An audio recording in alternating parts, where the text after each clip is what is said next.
Hello there, my fascinating Renaissance friends.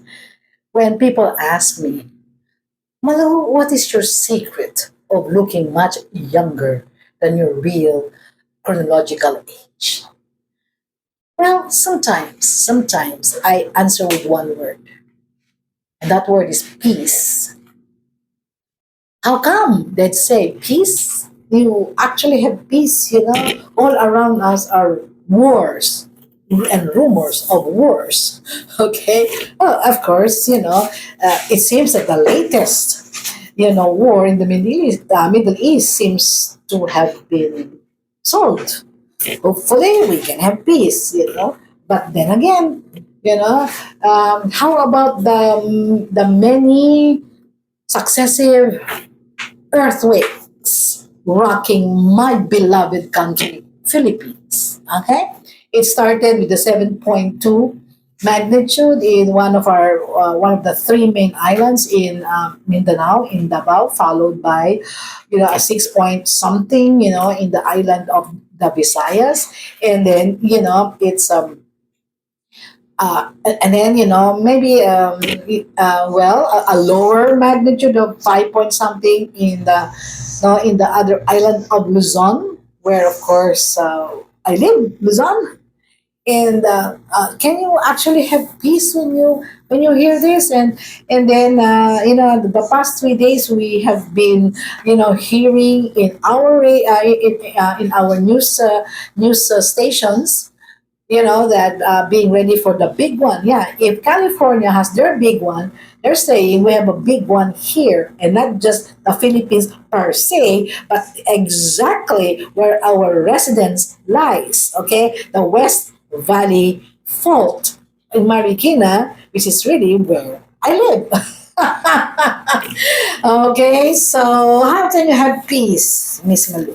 Okay, now peace is not the absence of noise and clutter and all kinds of bad news. Peace is not is not the absence of noise, because you cannot never have that while we are alive on planet Earth. Okay. Therefore, it's not that kind of peace. Peace that I'm talking about is the presence of balance. When I say balance, about we are talking about calmness, harmony, integration.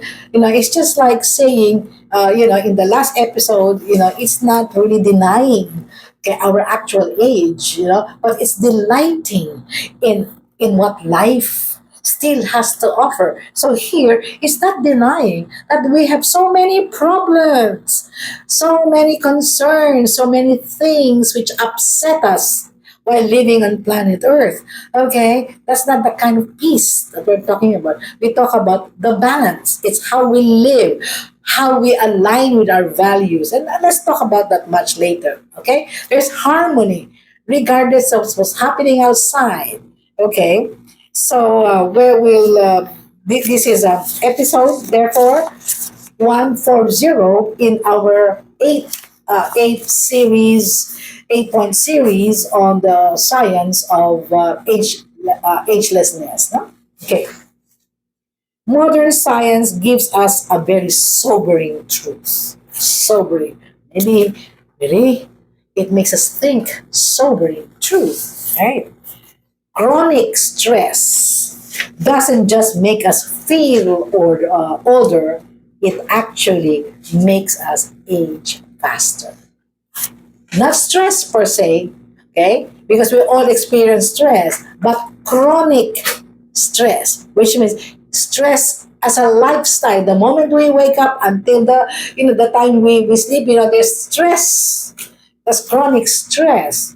Does not only make us feel older and weaker, it actually makes us what? Age faster. Okay. Why? Because when we're under pressure, I'm thinking of pleasure, which is the opposite. When we're under pressure, there is an onslaught of cortisol and adrenaline. These are what we call survival, okay, hormones. They are meant to be short term, not long term. Okay. Like adrenaline, for instance, we need adrenaline for the fight and flight response. Meaning, if there is a rabid dog, in front of us, we either fight or we either run. We need adrenaline for that, to survive, and of course, we need cortisol for that too. Okay, what if there is no rabid dog, there is no lion, there is no predator trying to, pursue us? It is just the volume of work, maybe something negative we have heard, maybe the kind of hate, that we listen to when some people talk about something about politics. It's the same. It's the same. So that's chronic stress. All right. So what happens if that? What happens if stress becomes a lifestyle? Okay. First result, I don't like this. Collagen breaks down. Collagen that makes our skin elastic. So hello, welcome wrinkles. Okay. When collagen breaks, we say hello to wrinkles. Okay. That's what happens.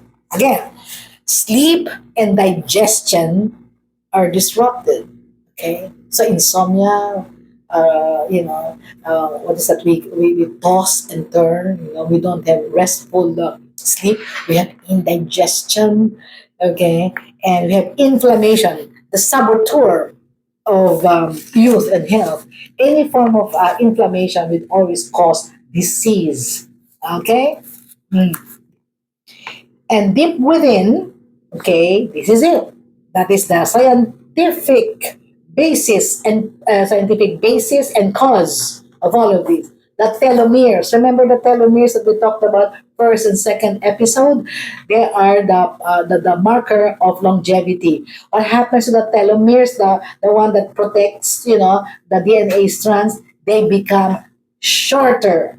So when they become shorter, that means our lifespan is decreased. Okay, we actually age. All right. So now let's go back to Dr. Elizabeth Blackburn. Remember, because she was the one who studied telomeres. This time, together with her colleague psychiatrist, Dr. Elisa Epel. No, Epel. EPL. Epel.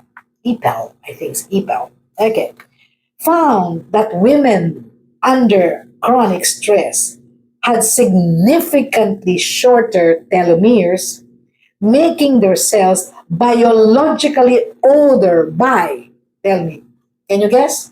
Not 1 year, not 5 years, but 10 years. Stress ages us by 10 years. So a 30-year-old woman who is chronically stressed, 30 years old, can actually look 40 years old, and her body parts, her lungs, her heart, all of these, the molecular on the molecular level could be what? Could be age 40. But she's just 30. In the same way as a 50-year-old woman can actually look, feel, and be 70 years old biologically. And vice versa, of course. Meaning, if we know how to handle stress, okay, then we can really look 10 to 15 years younger than our actual age. All right? So, peace reverses the process. That's the most important thing there, because when they did the study, of course, the study said that telomeres shorten. So what is the conclusion? What's the other half of the research? It says peace reverses, not only stops the process, reverses the process. Okay, and one technique for doing that is mindfulness. Again, the mother of mindfulness is Dr. Ellen Langer. Remember her in the experiment? Okay, a deep relaxation and mindfulness is one way to reverse the process, because it gives us peace, which is what? Balance. Not the absence of noise, but balance. All right? So, it actually shifts us the molecular level of our body. It shifts it from the fight and flight to what we call rest and repair. There's a switch. They're actually called a youth switch. Okay, that's when healing begins. Okay, so when you say healing begins, the blood pressure stabilizes, the skin glows again. All right, even brain scans. Imagine brain scans show increased activity in the prefrontal cortex here, which is the area of the executive function. And that is what? Memory, wisdom, empathy, and creativity. Aha. So that's what we need, you know, the balance, called peace. Okay. So your question therefore is, man, how do I get peace? You know, only lucky people is able to live in wonderful environments. You know, maybe they have everything they want. You know, of course they're gonna have peace, but I have to work my ass off and blah blah blah. You know, no, peace is not accidental, my friends, my fascinating Renaissance friends. Peace is not accidental. It is cultivated.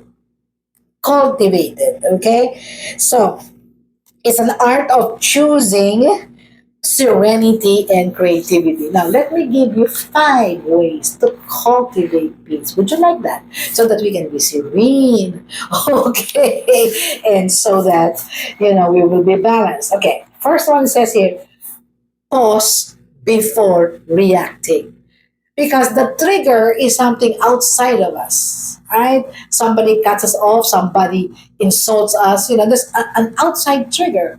So we pause before reacting, because the mere pause, it says here, rewires the brain. Remember the neural pathways? It rewires the brain into calmness. Just a simple pausing, maybe just a deep breath, pause, instead of clapping back. That's the point. Okay.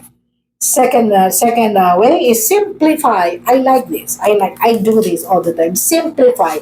A cluttered life accelerates chaos, and a clear one breeds beauty. I like that statement. Huh? A cluttered life, I copied it, that's not mine. Okay. A cluttered life accelerates chaos. It's chaos. Well, life, a cluttered mind also is very ineffective. A cluttered life, a cluttered house. When you have all sorts of things disorganized, it actually destroys our day, right? It makes us procrastinate. Why? There are just so many things to do, so many things to clear up before we can do what we have to do. All right? But but a clear one actually breeds beauty. So simplify, simplify, simplify. The third is spend time in nature: forests, meadows, lakes, gardens. Okay, the Japanese has a term for it. Okay, let me read. Shinri yoku. Shinri is in the caption. Okay, Shinri yoku. It says forest bathing. It's not taking a bath in the forest. Okay, it is actually assimilating all the beauty of nature. You're bathing. Okay, forest bathing. The fourth is create quiet hours. Just 30 minutes, an hour, without your phone, without your computer, just breathing and then thinking of beautiful, quiet hours. Okay, I have that. Every day I have that. Okay, okay, and then number 5, surround ourselves with really calm friends, people, not the people who give drama to us or have a lot of drama in their life. That is called emotional contagion. Meaning, if we are among, friends with a lot of drama, then we get sucked in. So we begin to lose our calmness, our peace. But if they're peaceful, they're able to live, within themselves, full of laughter, then, we will do the same. The last one is really what I do: pray or meditate daily. Okay? So, I have not hidden the fact that I'm a Bible believing Christian. And so I read the Bible, I pray, I go to I go to my faith, discipline and all of that. And there is that statement in the book of Philippians, okay, written by the Apostle Paul. It says, peace that passes all understanding. Okay, which means it's not natural, it's not man-made, it's supernatural. It is given by God Himself to those who trust Him, who believes in Him, who trusts that He is a good God and that He will, provide for our needs regardless of what's happening, whatever inflation, is there. It is really abundance thinking. He is powerful. He is loving. Okay, regardless of the earthquakes and regardless of wars and all of that, even if, at least for me, even if I die, I will die in peace and I will be in His presence. Okay, that's a supernatural peace, and we can only get that if we trust in an Almighty God. Okay, so peace, just to put it together, peace doesn't come from controlling life. It comes from trusting God. And the woman who trusts, she glows. Okay? Now, stress is inevitable, but suffering is optional. Okay? Just like aging is inevitable. We all age, but growing old is optional. Okay? So choose peace, my friends, because nothing makes a woman more radiant than serenity. Okay? So remember, youth, okay, is not a time of life. It is a state of being. Okay? In the next episode, we are going to talk about the role of genetics, because you might say, oh, Mr. Malu, maybe you're blessed because of genetics. Now we will find out what's the role of genetics, in looking younger than we really are. Okay, then, my friends, don't forget to like and subscribe so that we will continue to learn how to look much younger than our age. Until then, this is Miss Malu, my season of life, 60 years and beyond, saying sayonara.